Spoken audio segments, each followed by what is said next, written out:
Hello, YouTube. So I wanted to clarify what my uh, argument about the new atheism was in Theo's chat, because I think I can put it in perhaps a slightly more compelling form. Um, and so I'll begin by saying I used to go out with this girl, right? And after dating her, this was in high school, right? After dating her for a few months, I realized that she had always more or less had a boyfriend. Um, from when she was 14, probably on, with different boyfriends, just sort of swapped them out as they went on. And I began to get the feeling that she wasn't she wasn't dating me, right? It wasn't me as a particular person that she was interested in. It was uh, it was the idea of having a boyfriend that she wanted, and I just happened to be around, right? Um, and so boyfriend here is for her is like a variable in a math equation. There's no content to boyfriend. She just sort of filled it with different pieces of content, different boys, um, uh, as she went along.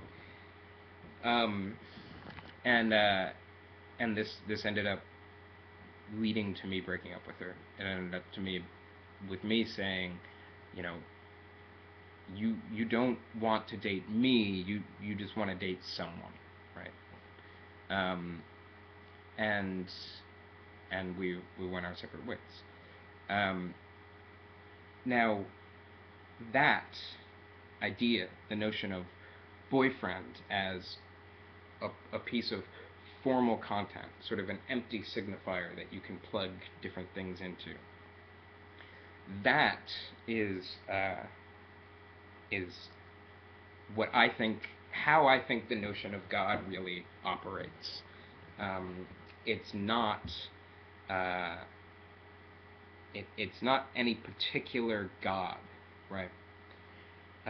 But rather it's sort of an empty. It's like a void. It's an empty space, like like a variable in a math equation, right? So this is what, like, someone, my context might say that, or has said repeatedly, that the word God doesn't refer to anything in the world, it's baseless, and therefore it's meaningless. I would say, no, no, no, no, hold on. That doesn't make it meaningless. What that makes it is formal, right?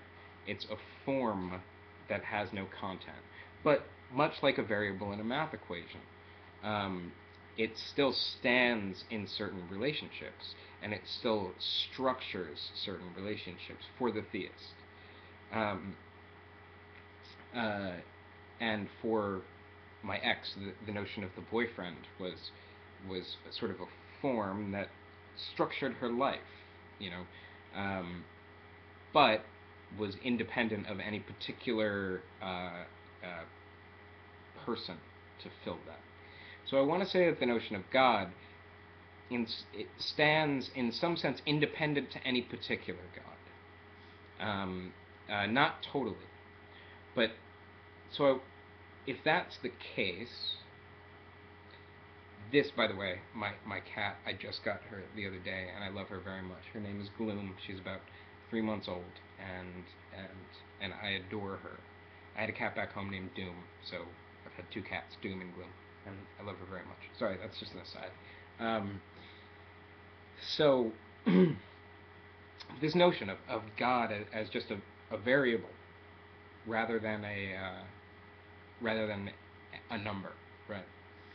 Um, if that's the case, then it's possible to reject every single particular God and still be a theist. Um,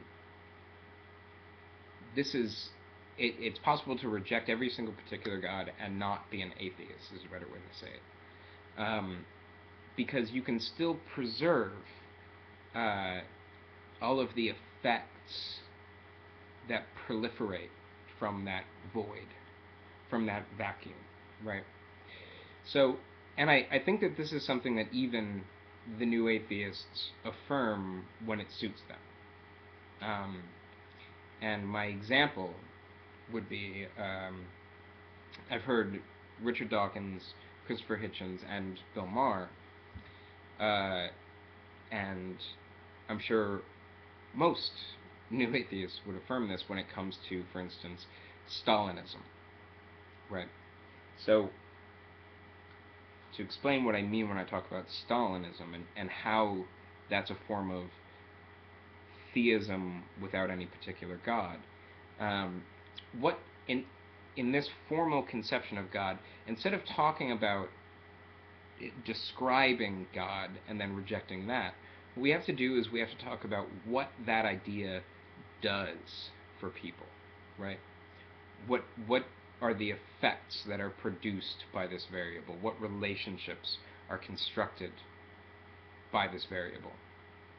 Well, traditionally the idea of God was the source of a kind of social integration, and that social integration, around church communities and such.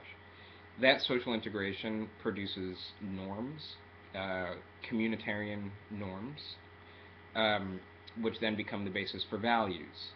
So social integration and values are drawn from it. Also aesthetics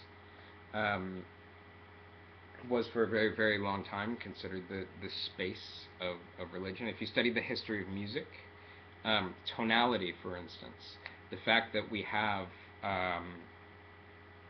our contemporary idea of tonality is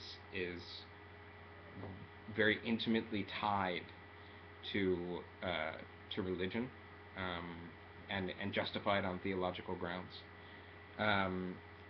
So aesthetics, values, and then also ontology, right? God is the explanation for how the universe began, for why we're here. And on top of that, teleology, right? The notion that we're going somewhere, basically.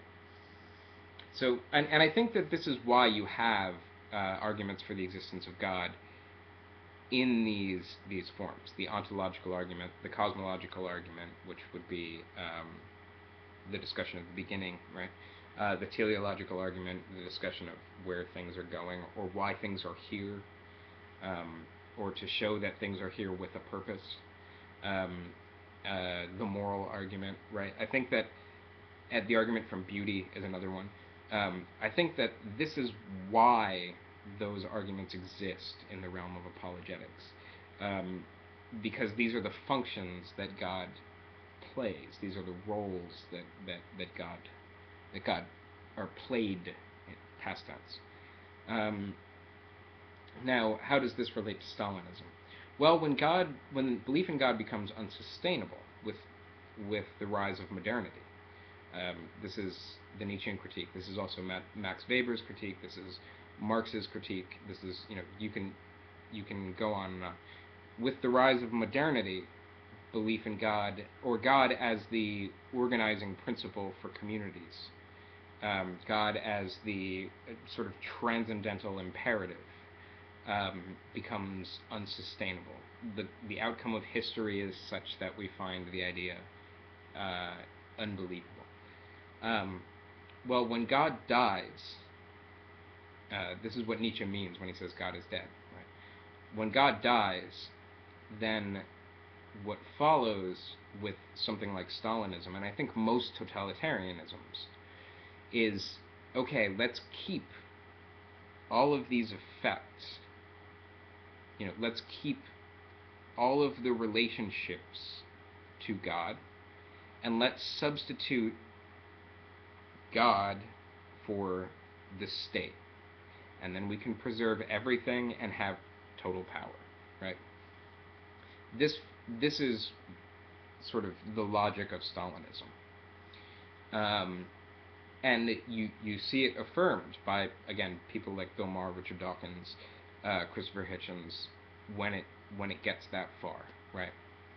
But I want to say that what this means is that it's possible to reject every single particular God and still be something like a theist, because you attempt to preserve in your thought all of the relationships to the category that was traditionally filled by God. Uh, this is what I would like to refer to as a kind of undead theism, right? God is dead, but his husk still persists, right? If I become a zombie, all of the content of my thoughts, all of the content of my being is evacuated, but my body, just my physical form goes on, right? Persists. This is what the undead is, in a way, and I'd like to say that this is undead theism. And I'd say that this hasn't entirely gone away with the new atheism, because instead of God going away and then renegotiating aesthetics and ethics and all of these things, and ontology and blah blah blah blah, instead of renegotiating the interrelations between these areas of thought, we've done a similar move to the totalitarians. But instead of swapping out the state for God, we've swapped out science for God. With Sam Harris and the moral landscape holding down the moral end, and the Carl Sagan-esque aestheticizing of nature, holding down the aesthetic end. The idea is, though, that we can still preserve absolutely everything about the relations of thought that exist within the theist mind. We can still preserve everything about that, but we just swap it out for science. This, to me, isn't atheism. It's just not atheism.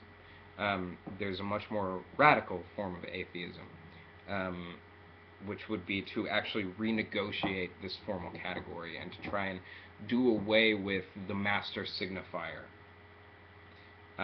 to do away with this, God, the state, science as this thing that we sort of orbit our consciousness around. To do away with that entirely, or at least renegotiate the relationships therein. That would be a much more radical form of atheism. What the new atheism does is kind of a neo-paganism. They do kind of this nature worship idea. God gets replaced by nature, and everything follows from that. So, and a whole worldview follows from that. And mind you, this isn't an attack on science, right? This is there's nothing scientific about aestheticizing nature. There's nothing scientific about presenting science as the basis for ethics. There's nothing scientific about that. It's pure ideology. So yeah, that is the central thought that I wanted to get across in the chat with Theo Warner. But I think I hope that I stated this much more clearly here. That this is my main critique of the new atheism. That it's more or less an undead form of theism, or a kind of resuscitated neo-paganism, rather than actually doing the work of thinking through how do we not have a master signifier at all, which would be the truly, radically, deeply atheist gesture. It would be a real atheism, right? It would be a real, no transcendental master signifier at all. If such a thing is possible. I very much doubt that such a thing is possible in any final analysis. But the struggle to do that, the work that goes into doing that, that is the perspective on atheism that I would advocate, and I don't think this is a nihilistic gesture. I think it's just the opposite. Um, but yeah. So comment, subscribe. Thank you very much for watching. You guys are beautiful as always, and I'll see you guys soon.